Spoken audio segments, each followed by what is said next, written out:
So, quickly, today I just wanted to talk about people trying to make arguments for the minority. Too many times, people, specifically women, they like to try to make an argument for the minority. They like to argue possibility versus probability. We really should be focused on what is more likely, most likely, or what is less likely to happen, depending on the topic we're speaking on.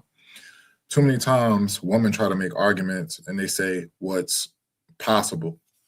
For example, if I say to you, most men don't want, a woman who is on OnlyFans or in the nightlife or doing, sex work. And then you go, oh, no, that's not true because I know some women who were in the nightlife who were on a wealth in the sex life and they're happily married now. You are talking about a small portion. Yeah, it's possible, but the vast majority of men do not want that. Or the same thing they do that with if you say, if you are a mother, most men who are childless do not want a woman who has kids already. And you say, oh, no, that's not true because, I know plenty of women who had kids and they got husbands who, didn't have a kid already. The 5 to 10 women you're talking about doesn't, equate to the millions of men in the world, the billions of men in the world who don't want that. Okay. We have to stop doing this and try to make arguments with this. We can't go anywhere trying to argue anomalies. That would be like if uh, a woman were to say to me, most women want a man who's physically abusive. And then I go, that's not true because I know plenty of women who stay with abusive men or with abusive men. Look at Tina Turner and Ike Turner. They were together and he was abusive. You It wouldn't change the fact that we know most women don't want a man who's physically abusive. And even if that we see those relationships and what people are settling for, we know that's not what they want. And we know that the vast majority do not want that. So it's just disingenuous, it's delusional to try to make these arguments. We can't go anywhere, we can't improve if people consistently just look to be combative and try to argue points that they know they shouldn't be arguing against. If I tell you men are going to observe your social media and pay attention to how you carry yourself, and you go, well, I know men who don't care about that or men shouldn't care about that because she was single at the time. No, I'm telling you, men do care. Men are going to pay attention to that, and it's going to prevent you from becoming a wife. And that wouldn't be as big of a problem, except for the fact that you know that these women are going to reproduce. Then that's where we get the broken homes. You reproduce with someone, you don't end up together, you're trying to raise a child, you raise the child poorly. Now society has an issue. This person is selling drugs in the neighborhood, shooting up the neighborhood, causing violence in the neighborhood, just acting a fool because the situation shouldn't have happened to begin with. But the guy, woman control access to sex. So the men get it where they can get it. Sometimes they end up getting a woman pregnant that they weren't really interested in. They were just looking for something quick. And then these women who are ratchet, they tend to have babies thinking that the baby will keep the man there. Some of them are just, selfish. And I've heard women say, like, oh, I just wanted to be a mom.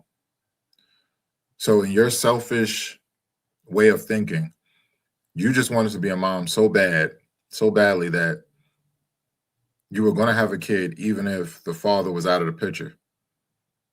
Like, and now women do it all the time. Like the Ebony K. Williams, she just, had a kid and like, it's selfish. Children deserve both parents and children deserve structure. I grew up in a household that had structure. When I came home, did my homework, take a shower, dinner's on the table, gonna have a meal each day. I know how days of the week would go. Even my mom would make certain meals on certain days. That structure. You wake up in the morning, make your bed, get ready for school, brush your teeth.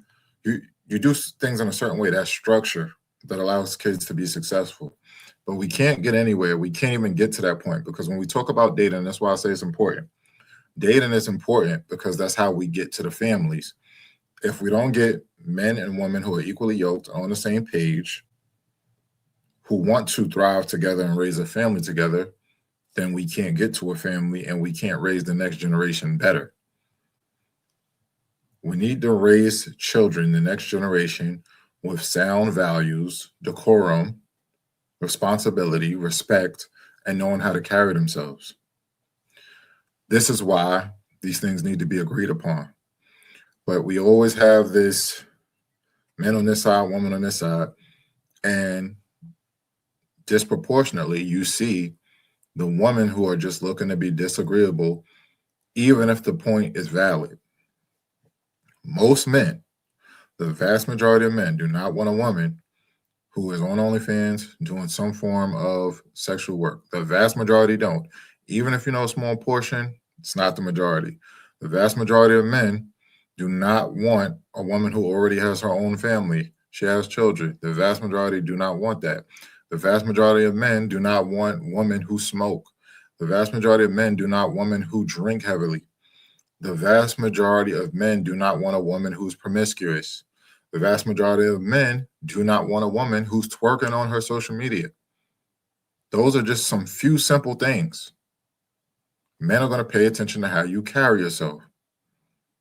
They don't want a woman who's going outside half naked all the time or half naked at all. Why do you need to go outside that way? And then this is what I'm talking about with the contradictions. You have so many women who will say that they're God-fearing, but then you look at how they carry themselves. Many of them support LGBTQIA. That's not biblical. Many of them want to go outside half naked. That's not biblical. Many of them believe in astrology and they'll ask you what's your zodiac sign. That's not biblical. So they're walking contradictions. They're not really in their Bible. They just want to say things that sound good. So stop trying to make arguments with anomalies, with these small percentages, these anecdotal experiences. Let's be for real. Let's actually move the needle. Let's be data driven. Let's look at data. Let's look at surveys. Let's create our own data, create surveys. You will find out the truth. Y'all let me know what y'all think in the comments. Peace.